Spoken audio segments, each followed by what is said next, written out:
Welcome to Networking RX, a podcast devoted to helping business professionals like you enhance your networking skills in order to become more proficient giving and receiving quality business referrals and improving the overall quality of your life and the lives of those around you.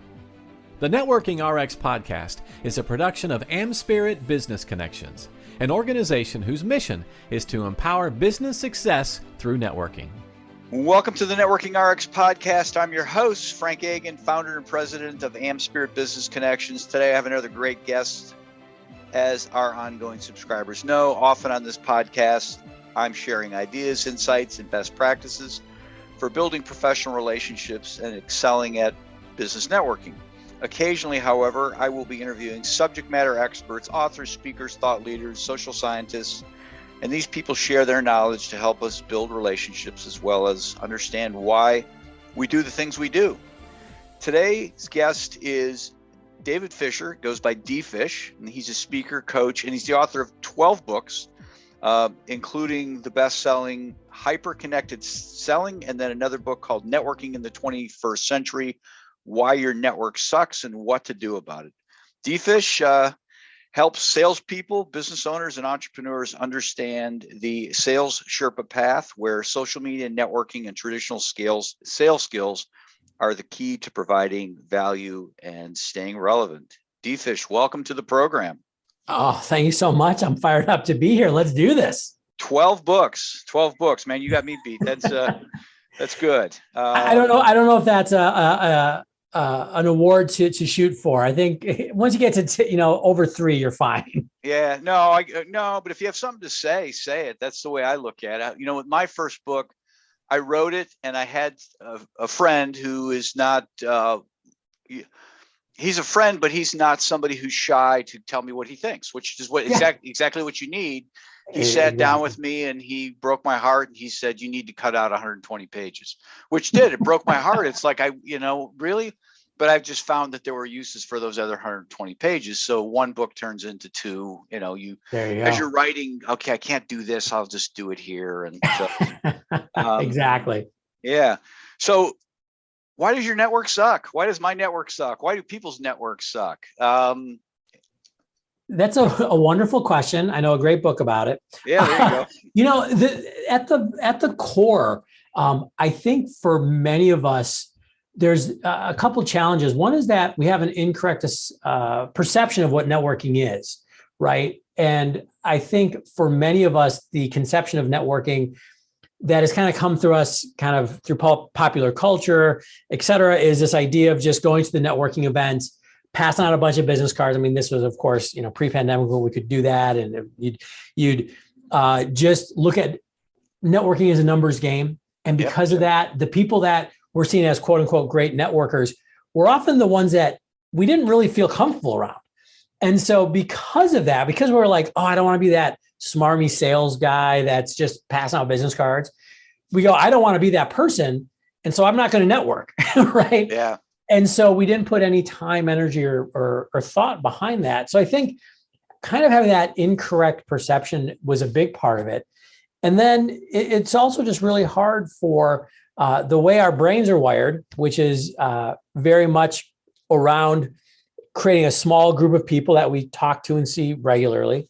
And that's it. The science really shows that one of the real advantages or opportunities, I should say, to networking is to have those weak connections, right? Those larger networks. We just have those light touches with people and light connections. That's where a lot of the opportunities lie. So there was kind of some internal brain mismatching going on with networking as well. So I think those two things combined to make most people just give up on networking in general. Right? Yeah. What I think part of the problem is, and you and I are kindred spirits in this thought path, is that we see that gregarious, outgoing person at the networking event, and we assume they're successful, and that's erroneous, right? If we had the ability to audit what was going on, you would probably find, and I'm just guessing, I'm not a social scientist, I'm just guessing, the quiet, reserved person who is really kind of taking it all in and figuring out how he can add value to the people around, even though you wouldn't, they're an introvert. Right. if we had the ability to kind of look at, you know, a scorecard, oh my God, this person's really crushing it, and they didn't do anything. Right. You know, and this person here, he's so outgoing, but he still lives with his mom. I don't get it. And I know those are extreme examples, but I think I think that's part of the problem is we have this assumption that the outgoing person, the gregarious person, is doing so much better. Right. And I often say that it's valuable to be an introvert with social skills. Right. Yeah. Because I don't think introversion or extroversion are necessarily correlated directly with success in networking. They both have pluses and minuses. But to your point, I think often detract from the person who might be a little more quiet, might not be that life of the party.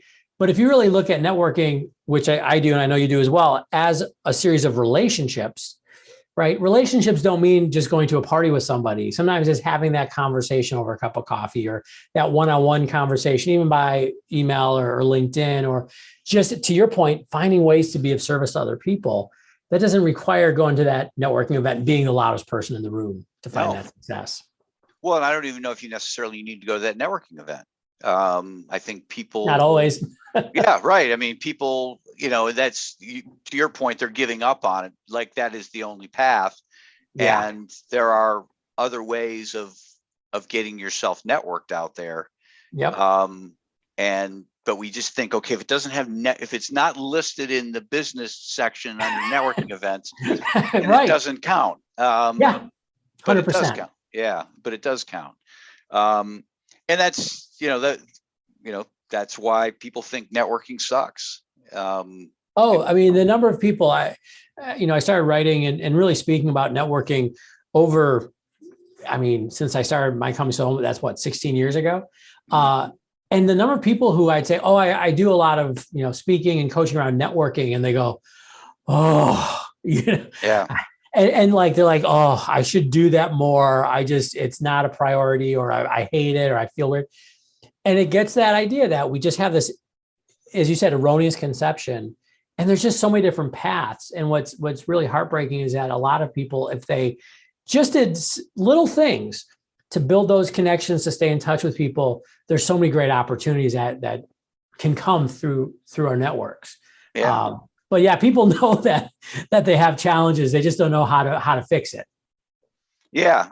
Well, I think that's the value you bring to your audience, to your clients, is trying to help them with these little fixes, the things that they can be doing. And what, it's interesting. When I have talked to groups, I've gone out and I'll ask, on a scale of 1 to 5, 5 being great, where do you see yourself on the networking scale?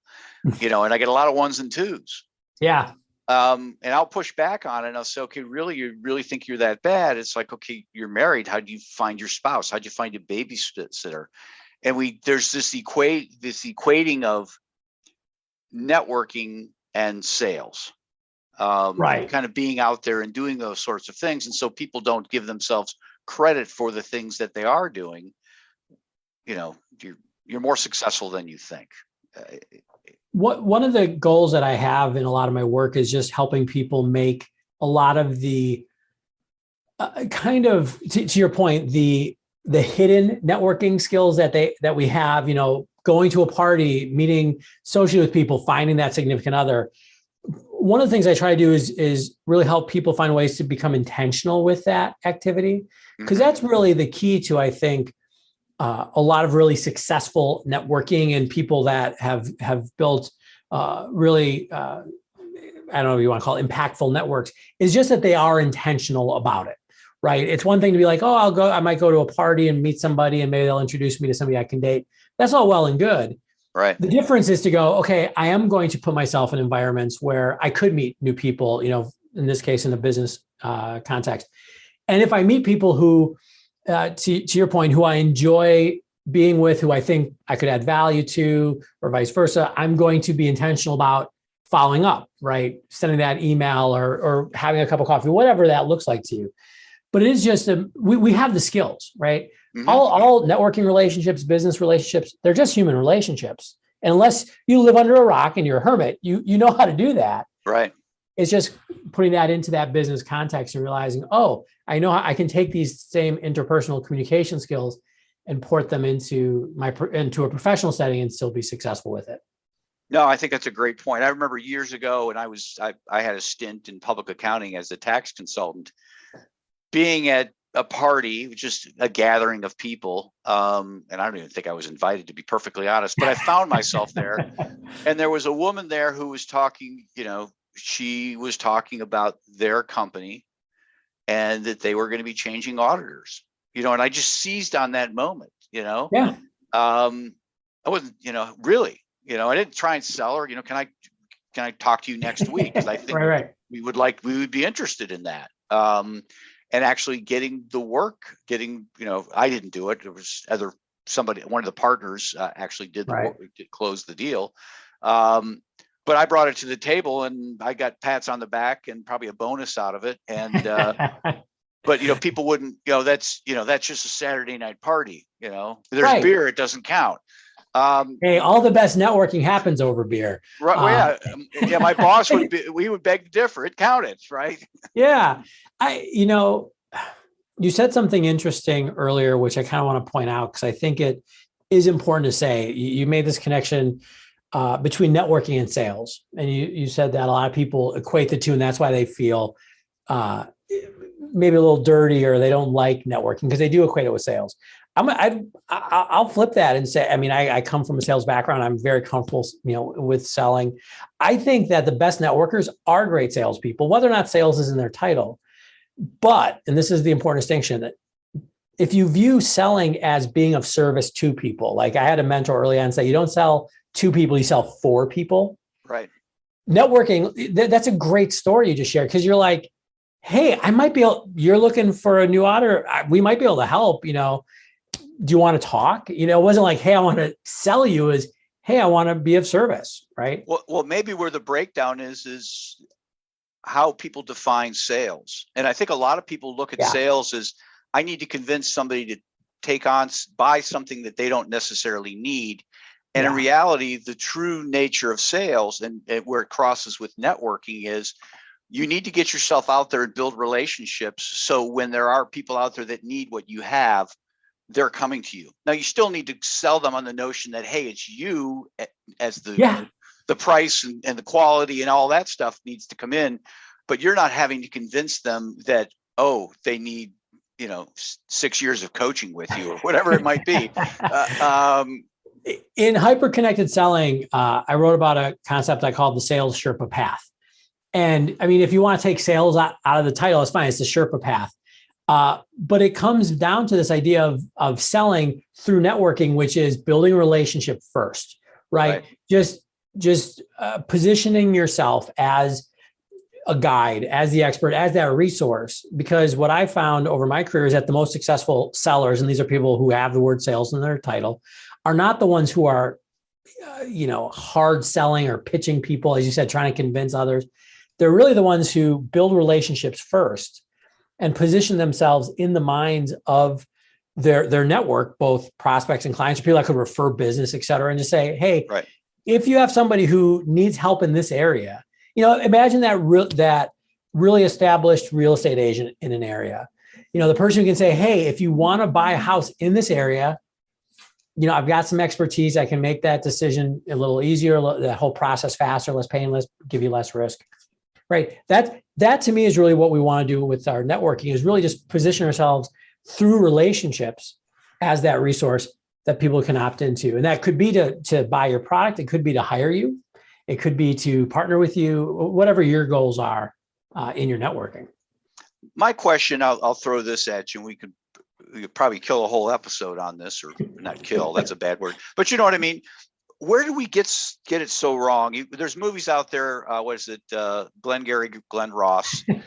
Sales is for clothes. Right? It's just, and I think that's where people are like, oh, I don't want to get into sales, because it traditionally was, or had the perception of being this hard. You're going to have aluminum siding on your house come hell or high water, right? I will use my Jedi mind tricks, and you'll have aluminum siding, even though it's a beautiful brick house. And so, and now we're kind of and I know that there's a different brand of selling. It's more, my question is why are not more people getting on board with it? And I see it all the time. I get hit all the time on LinkedIn. Sure. With, just slapping. connected. Yeah. I just got connected with you. Oh my gosh. It's the equivalent, D-Fish, it's the equivalent of me walking into the bar, making eye contact with a woman and going over and saying, I wonder what our kids will look like or something, just something so forward that it's so presumptive that. Yeah.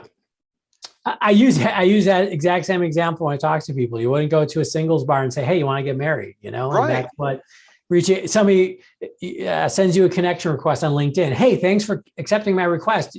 When can we book a meeting?" Right. I mean, we could talk for hours on that. I think the really easy way to unpack this, and I think this is very relevant if you're listening into this and have that negative stigma attached to selling. Where I think it actually comes from is that each of us has had the experience of having somebody selling that way to us, and we feel very uncomfortable and we don't like it. We don't like when if you want to go into the psychology of it, if you had somebody trying to sell you and not listen to you say no, that's it's very invalidating on an emotional level. So we take that and we go, well, I don't ever want to have somebody feel that way about me, so I'm never going to sell, right? We kind of throw the baby out with the bathwater. I think it persists and it continues to persist, meaning that style of selling, because it's for a while, it's the way everything was sold. And it's very, transactions are great because you can quantify them. They're easy to train somebody. Here, just read this approach, right? Here, every time you meet somebody at a networking event, here's the 5 sentences you should say, and then get their business card. And then here's the closing, right? It's simple. And just like so many other things, we tried to make life, in this case, sales, mechanical, right? Because if you're a sales organization, if you're a big company, you're like, hey, I want to get as many salespeople out there as I can. So let's hire 50 of them, give them all the same training book, make them memorize it, get them out there in the field. But what's interesting is even during all that, and I think definitely to this day, you and I are both adherents of a different form of selling, which is relational, which is of service. Those people have always been there. Ironically, they've always been the top salespeople in organizations throughout the years. Right. But it's hard to replicate. It's hard to you can't just pick it up. There's no hacks to it, right? No, absolutely. Yeah. You can't predict when something's going to happen. It will. Building a relationship will yield something, but you can't predict it. And if there's a sales quota, if somebody 3 steps up on the ladder is depending upon those sales numbers, they don't want to wait. Right. And it's so they pressure the people under them. And I mean, I get why it's out there. I wish I could, wave the magic wand and change it. What I do think though is really important for those of us who are out there and have responsibilities to build relationships and to move business forward. I would say that I think the flip side is that a lot of people who view networking as a legitimate, business development source. I mean, most of my business comes through my networking, over 90% through my relationships. I've been doing this a while, so right, sure, I've built a pretty good relationship. It takes time and energy and effort. But I think the other piece of it is that networking, quote unquote, is also easy to hide behind, right? Where instead of networking, it's just hanging out. Sure. And I think a lot of people have also fallen into the trap of not.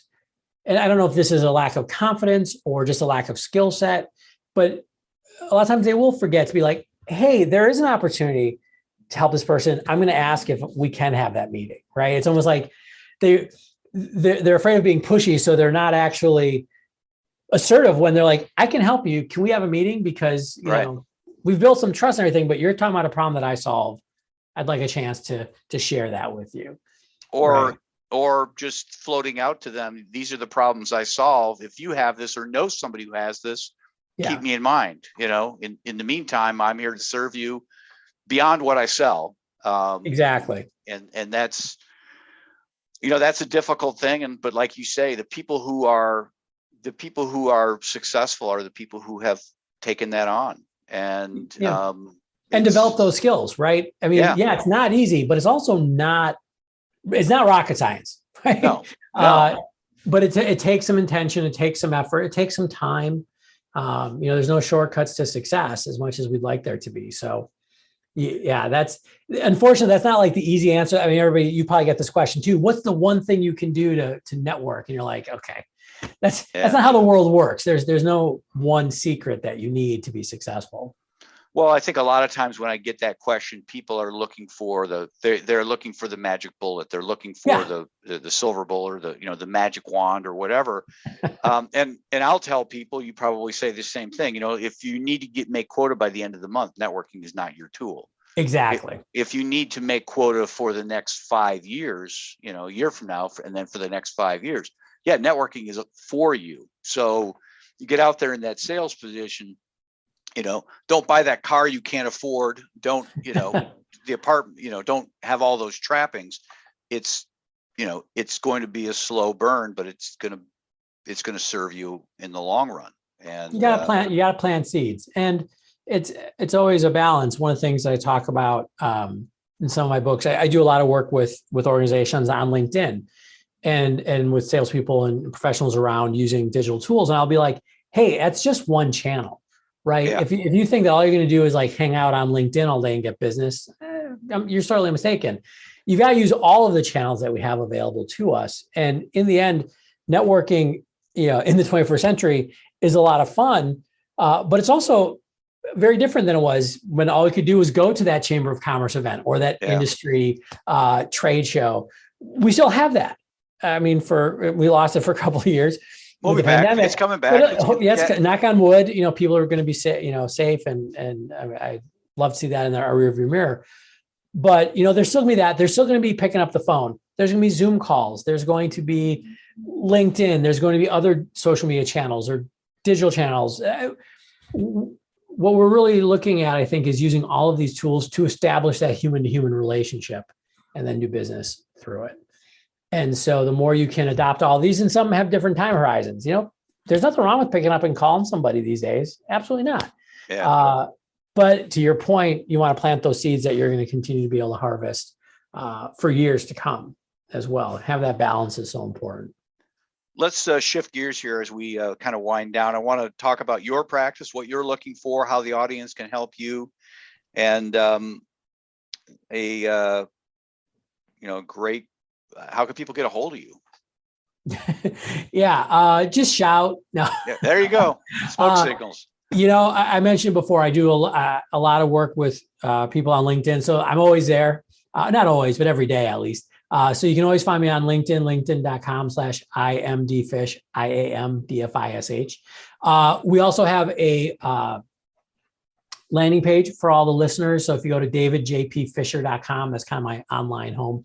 My nice formal name. Everybody else calls me D-Fish. But if you go to davidjpfisher.com/podcast/networkingrx, we got a landing page with a lot of great resources for everybody. And you can find my books. There's this website called Amazon. I think it's got legs. I think it's gonna be around for a while. I think so. I hope so, because I ordered envelopes. But you can, all my books are available there. You're always welcome to reach out to me through any of those channels. We'd love to start a conversation. I walk the walk, so I got to network if I'm going to talk about networking. And a lot of the work that I do is either one-on-one with individuals or in coaching.